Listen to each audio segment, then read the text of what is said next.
घने अंधेरे जंगलों में, जहां पेड़ों की शाखाएं हवा से नहीं किसी अनजान शक्ति से कांपती थीं, वहीं स्थित था वेताल का शमशान। लोग कहते थे कि वहां एक प्रेत घूमता है, लेकिन बहुत कम लोग जानते थे कि वेताल प्रेत नहीं, बल्कि एक प्राचीन ऋषि का अधूरा तेज था। सदियों पहले ऋषि वात्सल्य नाम के एक महातपस्वी थे। उनके पास ऐसा ज्ञान था जो मनुष्यों ही नहीं, देवताओं को भी चौंका देता।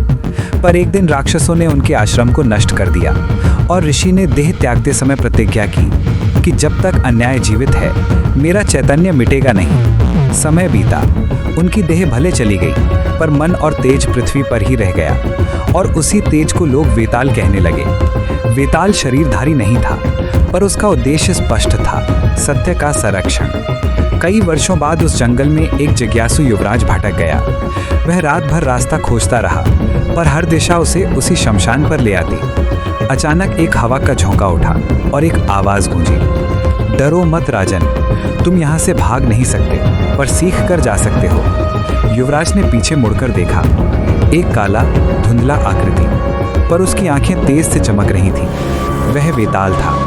वेताल बोला, मैं प्रेत नहीं, मैं वो चेतना हूँ जिसे धर्म की रक्षा का दायित्व मिला है। युवराज कांप गया, पर वेताल ने शांत स्वर में कहा, तुम्हारे राज्य पर संकट आने वाला है।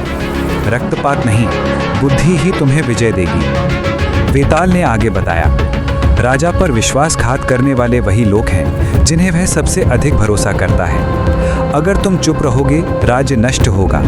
अगर सच स्वीकारोगे, भाग्य बदल जाएगा। युवराज स्तब्ध था। वह वेताल से पूछना चाहता था कि वह इतना सब कुछ कैसे जानता है। वेताल मुस्कुराया, क्योंकि मैं अभी भी ऋषि वात्सल्य का तेज हूँ, और तेज कभी मरता नहीं, बस रूप बदलता है। सुबह होते ही युवराज वन से बाहर निकल आया, मानो रास्ता खुद खुल गया हो। राज्य लौटकर उसने वही किया जो वेताल ने कहा था, और एक महायुद्ध टल गया। आज भी लोग वेताल को प्रेत कहते हैं, पर सच्चाई यह है, वह एक रक्षक था। श्राप नहीं, वरदान।